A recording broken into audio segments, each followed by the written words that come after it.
Cette conférence de presse de lancement des activités d'observation avait pour objectif de tenir informé l'opinion publique nationale et internationale du déploiement des observateurs nationaux mobilisés pour l'observation du scrutin. En rappel, ces observateurs avaient pour mission principale de s'assurer du bon déroulement du scrutin selon les standards et normes régionales et internationales en matière d'élections démocratiques fondées sur les principes d'équité, de transparence, d'indépendance, de neutralité, de régularité et d'inclusivité. Au terme de sa mission d'observation, la coordination a l'honneur de vous présenter à l'occasion de cette conférence de presse les résultats ci-après. En termes de synthèse du déroulement des activités d'observation, nous pouvons dire que nos objectifs ont été atteints. En effet, la coordination de la mission d'observation nationale s'est appuyée sur une approche méthodologique, rigoureuse et structurée basée sur les éléments suivants. Conception des outils digitalisés, notamment les formulaires numériques de collecte des données. Sélection et recrutement rigoureux de 914 observateurs.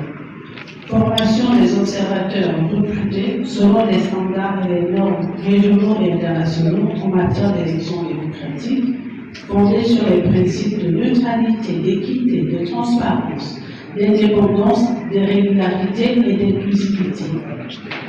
Collecte et soumission des documents relatifs à leur accréditation auprès du ministère de l'Intérieur et de la Sécurité. Affectation des observateurs par équipe et par zone sur toute l'étendue du territoire national. Mise en place des cellules de veille composées de différentes chambres, champs techniques, champs analytiques et champs politiques. Déploiement des équipes sur le terrain. Centralisation et analyse des données au niveau des cellules de veille. En se conformant à cette méthodologie, les observateurs ont, de notre point de vue, fait un travail d'observation dont les résultats se présentent comme suit. En termes d'environnement général, pour ce qui est des résultats et leur interprétation, nos observateurs ont retenu les points suivants. S'agissant de la campagne électorale, au démarrage timide, la campagne électorale s'est accélérée la dernière semaine, prenant la forme de métier ou du porte-à-porte pour l'ensemble des candidats. Toutefois, il a été relevé que une domination du candidat vice-secrétaire politique démarre sur l'occupation de l'espace public et médiatique, suivi du candidat à l'enveloppe utilisée, aussi bien avant et pendant la période de campagne. Une très faible visibilité des autres candidats lors de la campagne. Il a été noté en outre une forte présence des médias lors des meetings et des ouvertures de campagne des médias publics et privés.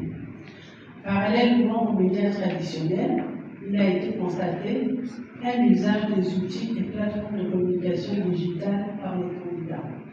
Les candidats étaient très présents dans les réseaux sociaux. À propos de la couverture médiatique, notre mission tient à souligner le bon travail des médias dans ce processus.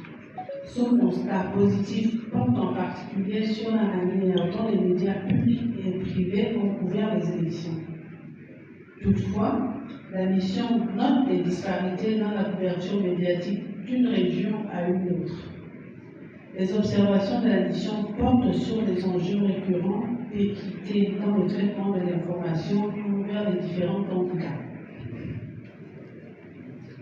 S'agissant de la représentation du genre, notre mission se félicite du fait que la République gabonaise se classe assez bien dans les évaluations régionales et mondiales de la représentation des femmes à des postes politiques et exécutifs, en particulier au Parlement et par conséquent au gouvernement. Toutefois, notre mission note que sur les 8 candidats en lice, il n'y avait qu'une seule femme retenue. Elle encourage, notre mission encourage les pouvoirs publics à œuvrer davantage pour une meilleure émancipation participation de la femme.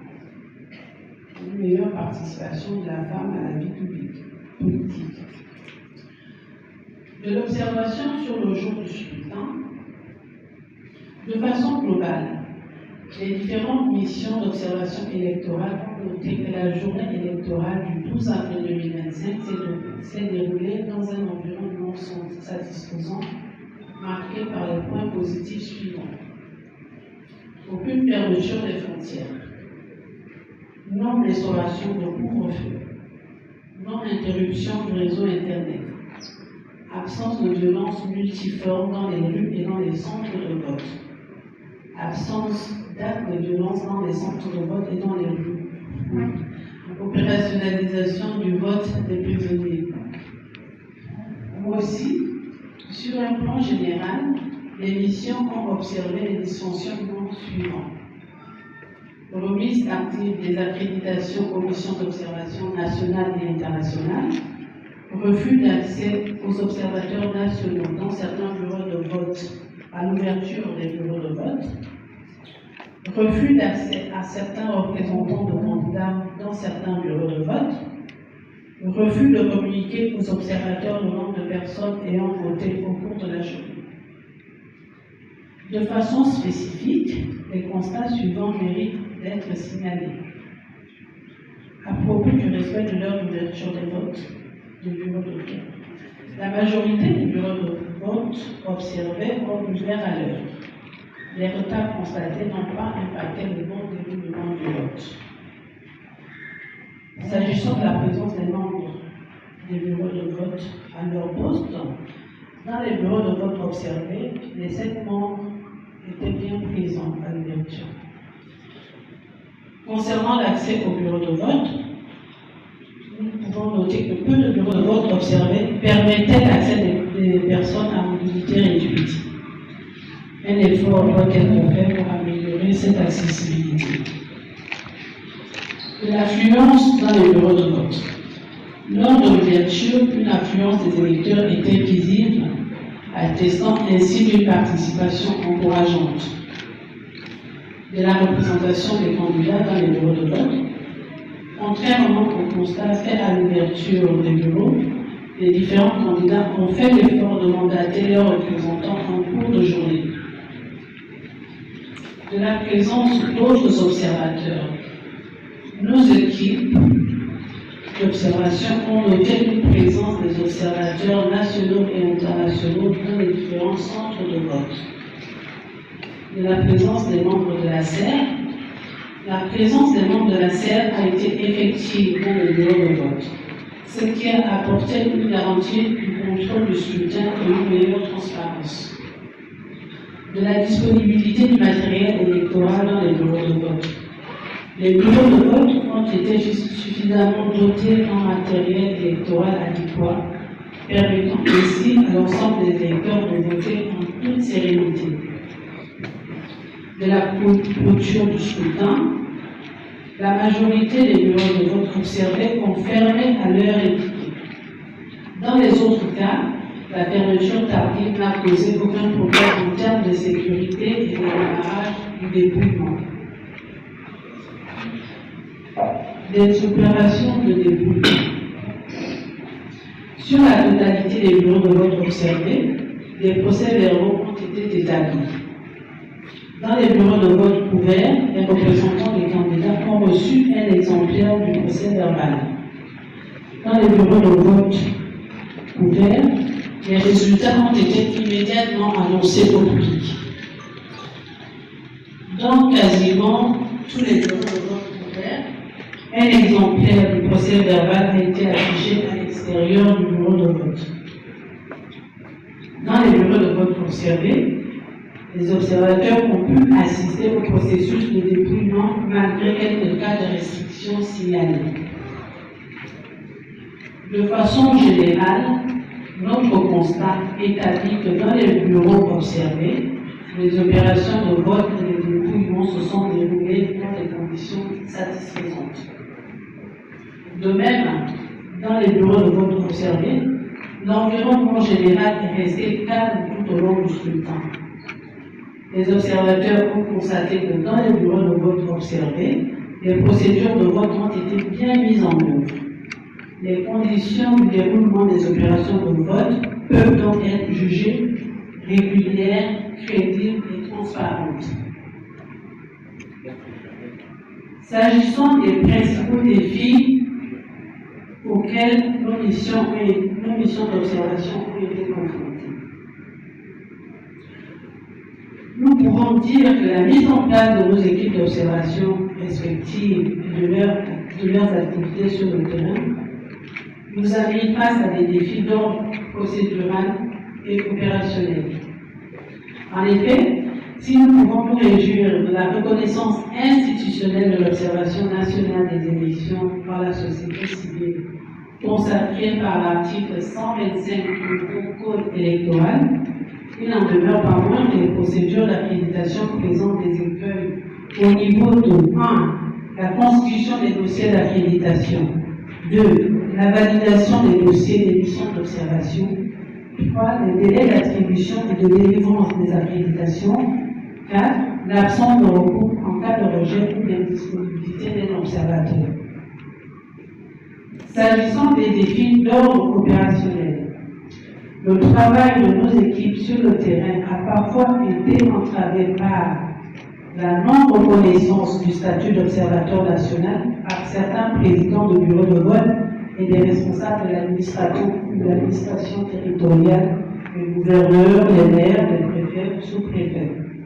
L'excès de zèle de certains agents électoraux qui ont délibérément refusé la présence des observateurs lors de la phase de dépouillement et de compilation des résultats. Des tentatives d'intimidation et de manipulation des observateurs. En termes de recommandations, au terme de nos différentes missions d'observation du scrutin présidentiel du 12 avril 2025, les recommandations suivantes sont formulées.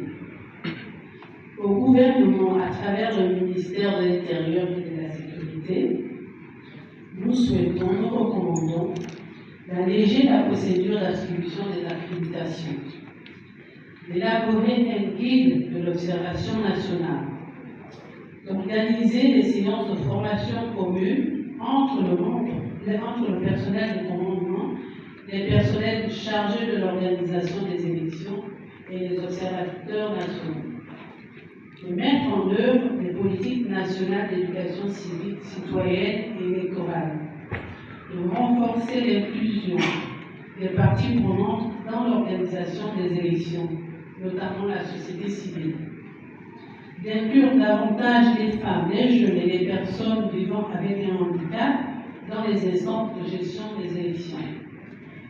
Enfin, de créer un observatoire national de la société civile en matière électorale.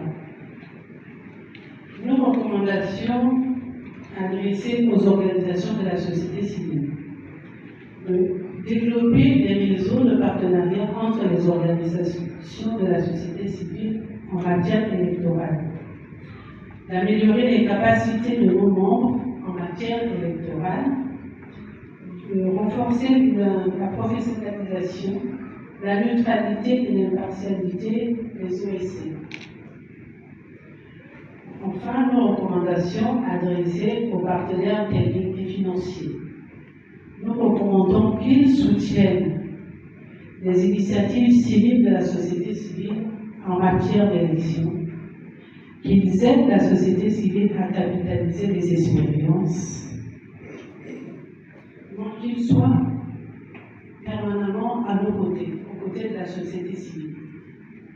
Enfin, le réseau des observateurs citoyens, la mission d'observation électorale de la société civile du Gabon et la coalition tournant la page Gabon remercie les autorités gabonaises, notamment le ministère de l'Intérieur et de la Sécurité, pour avoir mis en place les conditions favorables à l'observation nationale. Les partenaires techniques et financiers pour leur appui multiforme. Les candidats pour leur campagne non violente qui a permis une élection apaisée. Enfin, le peuple gabonais, pour son civisme élevé, qui renforce la démocratie dans notre pays. Je vous remercie.